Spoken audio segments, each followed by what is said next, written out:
So I've made quite a few videos on the GTA Definitive Edition, and my most two recent videos on the topic were covering the most recent patch that added classic lighting. But before that, most of my content around the game was pretty negative, and that really just reflects my opinions on it. I feel like these three games weren't as bad as a lot of people say. I didn't experience too many glitches, but still I did experience some, and I still do, that sort of break the game. So I thought it would be interesting, because I've made quite a few videos on the topic, I thought it would be interesting to make a video discussing what I would do to fix the games. There are a couple of things I should mention before I fully get into the video. Firstly, I am mainly going to be focusing on GTA 3 and Vice City. These are really just quality of life updates that I'm going to be talking about. I would discuss other things, of course, as well. San Andreas I will discuss a little, but just not quite as much as the other two. Also, these aren't things that are going to happen. I definitely recognize that. I would love if they would, but there is a reason why they won't, and I'll discuss that first. And that really just sort of leads into the next thing I want to quickly mention. I'm not a game developer by any means. These things might be almost impossible to do. There might be a reason that they can't. And now that I've sort of mentioned it a bit, let's actually just discuss that. In this video, I'm going to be going under the assumption that in my version of these games, it's a remake, not a remaster, which again, these are remasters, so these will not happen.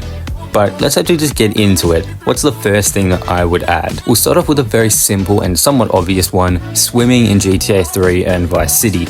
Again, not a game developer, so I'm not really sure how this would work, and I don't know how people would feel about it, but I'm sure a lot of people would like to be able to swim in GTA 3 and Vice City, especially in Vice City, because the water looks really nice, especially now that they've added the classic lighting. A lot of stuff looks different now, and the water looks really, really nice, but you still can't swim. So in my remake of these games, you'd be able to swim in San Andreas, of course, but then in GTA 3 and Vice City, you would be allowed to swim, and I think that that would make the world feel a bit more immersive as it does in San Andreas. Here's a change I would make that might be a little bit controversial. In GTA 3 and in Vice City, I would actually expand the maps a little bit. San Andreas, you could say you could expand the map, but personally, I think that the size of the map is perfectly fine, even by today's standards. I don't think we need a GTA 5, GTA 6 map in terms of size. I honestly do not mind San Andreas' map size. However, with Vice City and GTA 3, I think that the maps could do with a bit of a redo. You could keep them how they are, of course, but I think adding in an extra island, even if it is just a small one or just a small little area onto the existing islands, I wouldn't mind, but I do think that it would be really interesting to add a new place for players to explore. Here's one that I really would like to see, and I know for a fact it isn't in GTA 3 and Vice City. San Andreas is the only game out of the three I haven't 100% completed in terms of the story, so this may happen, but I haven't really run into any safe houses with an actual full-on big interior. There are safe houses like, of course, Carl's house that has an interior, but I mean like how in GTA Online, for instance, you have apartments that you can buy and there's a full interior, you know, with a kitchen, a laundry room, a bed, all that stuff. I think that in GTA 3 and Vice City especially, but you could add this into San Andreas, of course, every time you buy a safe house, or you just unlock a safe house in GTA 3's case, it actually has an interior where you can walk around, go to sleep, eat. I think that'd be a really cool addition, especially in Vice City, because you have to pay for these safe houses, and I don't believe you have to in GTA 3, you just unlock them.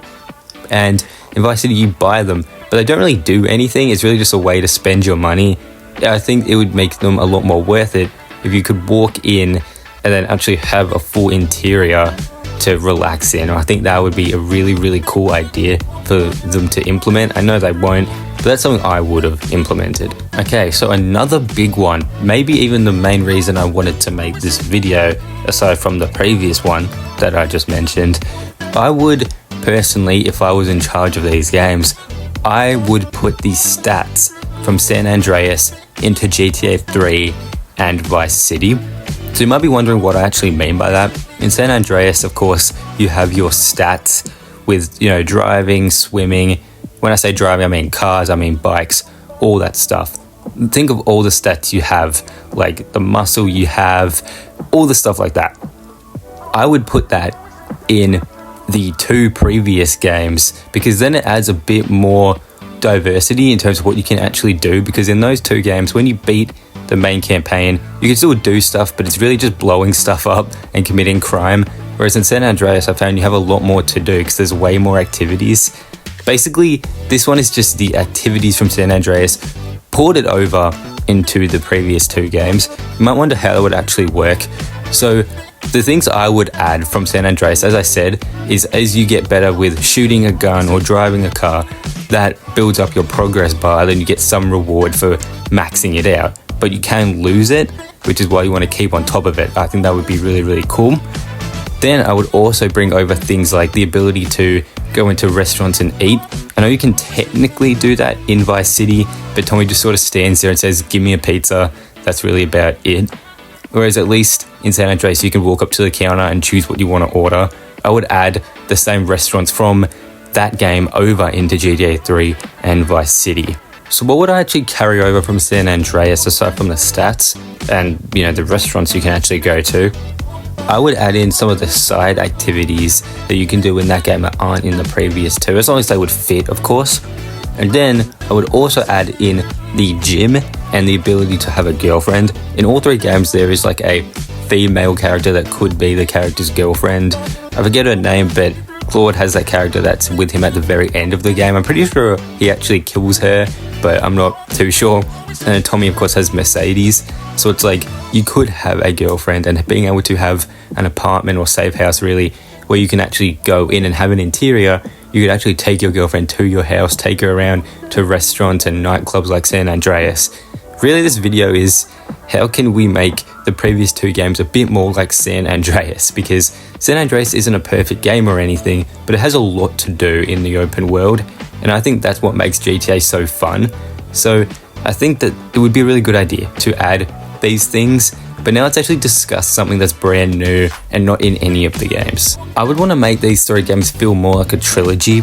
So when you actually go to the airport in either of the three games, I would make it so you have an option to actually travel to. For instance, if you're in San Andreas, you have the ability as CJ to take a plane to Vice City and Liberty City just as CJ, and obviously vice versa with the other protagonists. Tommy can take a plane to Liberty City and then to San Andreas. Like, I want to make the games feel a bit more connected. I feel like that would be a really, really fun addition, because you can already fly in San Andreas to different islands, but I think it'd be cool if you could actually fly to the previous game's maps as CJ. The final thing I wanted to mention is just a bit more variety across the games. San Andreas has quite a lot of vehicles and outfits, so again, mainly regarding GTA 3 and Vice City, I would add in more customization for the characters. Tommy has a couple of outfits he can grab from just around the map, but that's about it. You have to go somewhere and then it's just a specific outfit. You can't change anything about it. And Claude just, of course, has his default outfit. I would add shops where you can change your clothes, again, like in San Andreas. And in terms of the cars, I would add a couple new ones just to make it feel a bit more unique to the game, because of course if you just carry over clothing from San Andreas, it won't really fit in 80s Miami in Vice City and then in 2001 in Liberty City. So I feel like that would be a really cool addition to have. So that's about it, everyone. I wanted to do things that were sort of realistic. I know none of this is actually going to happen. The games are probably about done now, unfortunately, maybe aside from some small glitch fixes, but I wanted to do things that are reasonable. Like, I wasn't going to say add in, you know, technology from current day into a game from 2001, for instance. I wanted to do things that are, I guess, possible if it was actually a remaster, not just a remake, not just a remaster. I wanted to make it a little bit more plausible, but either way, I know none of this is going to happen, but I do want to know what you guys think. What would you like to see if they remade the game instead of making it a remaster? But I really appreciate you guys watching. Consider subscribing for more GTA videos. I cover the whole series, not just the definitive edition, so I'd really appreciate any support. Thank you guys for being here, and I hope you have a great day.